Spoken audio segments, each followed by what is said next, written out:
తెలుగు రాష్ట్రాల్లో వినాయక చవితి ఉత్సవాలు ఘనంగా సాగుతున్నాయి. దేశవ్యాప్తంగా నవరాత్రి ఉత్సవాలను అంగరంగ వైభవంగా చేస్తున్నారు ప్రజలు. ఊరు వాడ వినాయక విగ్రహాలను నెలకొల్పి పూజలు చేస్తున్నారు.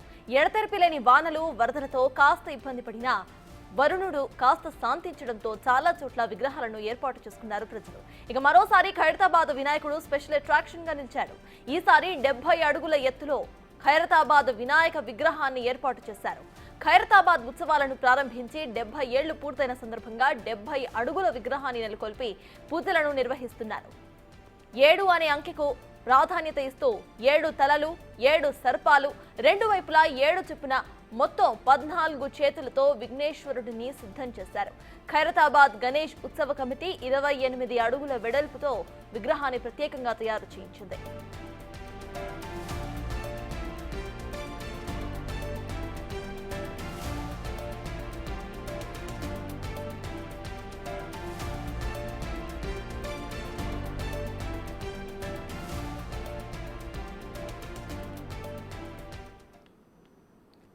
తెలుగు రాష్ట్రాల్లో వినాయక చవితి ఉత్సవాలు ఘనంగా సాగుతున్నాయి. ఖైరతాబాద్ లో ప్రెసెంట్ సిచ్యువేషన్ కి సంబంధించిన అప్డేట్స్ ను మా ప్రతినిధి అంజుమా అందిస్తారు. అంజుమా, చెప్పండి, ప్రెసెంట్ అక్కడ అప్డేట్స్ ఏంటి? ఖైరతాబాద్ మహాగణపతిని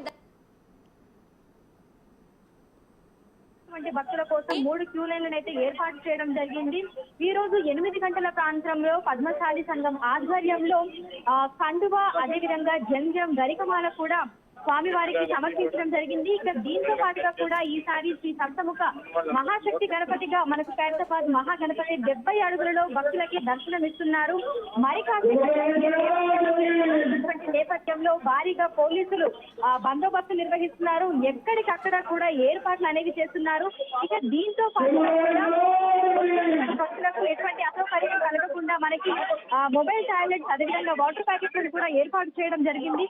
ఇక దీంతో పాటుగా కూడా మనం చూస్తున్నట్లయితే ఈసారి దాదాపు 30 లక్షల మంది వరకు కూడా భక్తులు వచ్చే అవకాశం ఉందని అంచనా వేస్తున్నారు. సో ఒకసారి గణేశోత్సవ కమిటీకి సంబంధించినటువంటి వైస్ ప్రెసిడెంట్ ఉన్నారు, ఒకసారి ఆయనతో మాట్లాడి ఏర్పాట్లకు సంబంధించినటువంటి వివరాలు తెలుసుకున్నాము. అన్న, ఏర్పాట్లు ఎట్లా చేస్తున్నారు సార్?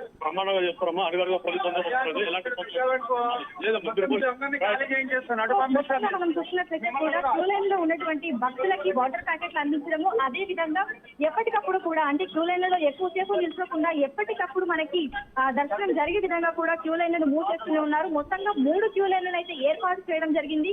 ఇక ఈసారి మనకు శ్రీ సప్తముఖ మహాశక్తి గణపతిగా కూడా ఖైరతాబాద్ మహాగణపతి దర్శనం ఇస్తున్నారు. ప్రత్యేక ఆకర్షణగా ఈ ఏడాది మనకు బాలరాముడు ఎంతో అందంగా కనువిందు చేస్తున్నారు.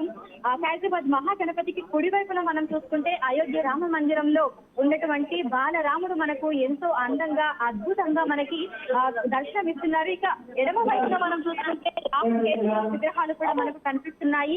ఇక ఖైరతాబాద్ బడా గణేష్ కి ఇటు కుడి వైపున మనకు శ్రీనివాస కళ్యాణం, ఎడమ వైపున శివపార్వతుల కళ్యాణానికి సంబంధించినటువంటి మండపాలను, ఆ విగ్రహాలను కూడా ఏర్పాటు చేయడం జరిగింది. మామూలుగానే వినాయక చవితి వస్తుందంటే ఊరు వాడ సందడి, ఆ జోష్ మామూలుగా ఉండదు. బస్తీలలో, కాలనీలలో తీరొక్క మండపాలు కూడా మనకి కనువిందు చేస్తూ ఉంటాయి. ఎంతో అందంగా బొజ్జ కనిపేయాలను అలంకరిస్తూ ఉంటారు. ఇక మండపాలను కూడా ఎంతో అద్భుతంగా అలంకరిస్తూ ఉంటారు. ఇక వీటన్నింటితో పాటు ప్రత్యేకంగా ఖైరతాబాద్ మహాగణపతికి వినాయక చవితి వస్తుందంటే ఎక్కడ అనేక మంది ఇక్కడికి వచ్చి ఆయన్ని దర్శించుకోవాలని అనుకుంటూ ఉంటారు. ఈ నేపథ్యంలోనే మొదటి రోజు నుంచి మనకు నిమజ్జనం జరిగే రోజు వరకు కూడా ఆ సందడి అనేది ఉంటూనే ఉంటుంది. ప్రతిరోజు వేల మంది భక్తులు ఇక్కడికి వచ్చి వినాయకుడిని దర్శించుకుంటూ ఉంటారు. అయితే ఈ నేపథ్యంలో ఈసారి దాదాపు 30 లక్షల మంది వరకు కూడా భక్తులు రావచ్చని ఉత్సవ కమిటీ నిర్వాహకులు అయితే అంచనా వేస్తున్నారు. అందుకు అనుగుణంగా ఏర్పాట్లు కూడా చేశామని చెప్తున్నారు.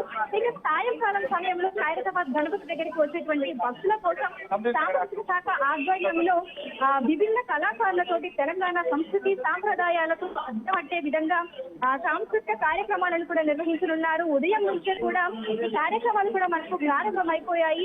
మనకి 8 గంటల ప్రాంతంలో పద్మశాలి సంఘం వారు బొంపుడోలు, అదేవిధంగా బోనం ఎత్తినటువంటి మహిళలతో ఇక్కడికి రావడము, స్వామి వారికి జంజం, గరికమాల, అదేవిధంగా కండువ సమర్పించడం కూడా జరిగింది.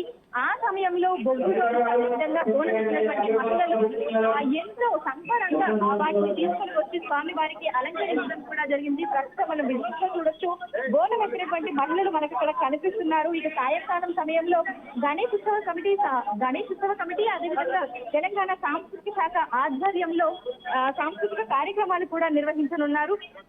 సో మొత్తంగా మనం చూస్తున్నట్లయితే కూడా మరికాసేపట్లో మనకి సీఎం రేవంత్ రెడ్డి గారు ఇక్కడికి రానున్నటువంటి నేపథ్యంలో పోలీసులు అయితే ఎప్పటికప్పుడు గణేష్ ముందు ఉన్నటువంటి ఈ ప్లేస్ అంతా కూడా క్లియర్ చేస్తున్నారు.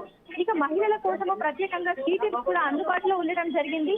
మొత్తంగా 400 మంది పోలీసులు అయితే బందోబస్తు నిర్వహిస్తున్నారు. ఇక దీంతో పాటుగా కూడా అడుగు ట్రాఫిక్ ఆంక్షలు కూడా నిబంధించడం జరిగింది. అంటే ఖైరతాబాద్ మహాగణపతికి వైపు వచ్చేటువంటి దారులన్నీ కూడా మొత్తంగా ఎక్కడికక్కడ బ్లాక్ చేసి ఎక్కడ మనకి ట్రాఫిక్ జామ్ జరగకుండా కూడా తగిన ఏర్పాట్లు అయితే చేశారు. సో మొత్తంగా మనకి ఈ రోజు నుంచి మనకు గణేష్ ఉత్సవాలు అయితే ప్రారంభం కాబోతున్నాయి. ఈ నేపథ్యంలో ఖైరతాబాద్ మహాగణపతికి గణపతిని చూసేందుకు అనేక మంది వస్తున్నటువంటి నేపథ్యంలో నిర్వాహకులు పూర్తి ఏర్పాట్లు అయితే చేయడం జరిగింది. సో ఒకసారి మనం చూడొచ్చు, ఎక్కడికక్కడ మనకు తాళ్ళని కట్టి కూడా అంటే సీఎం రేవంత్ రెడ్డి వస్తున్నటువంటి నేపథ్యంలో ప్రోటోకాల్ ప్రకారం కూడా లోపల ఎవరిని ఉంచకుండా ఈ దారంతా కూడా మొత్తంగా క్లియర్ చేసేస్తున్నారు.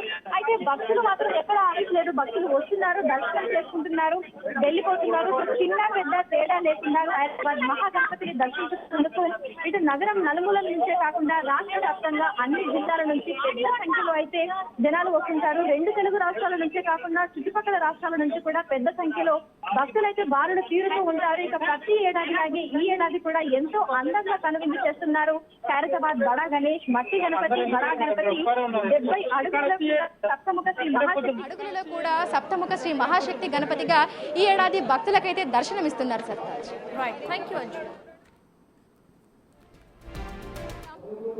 ఈసారి ప్రధాన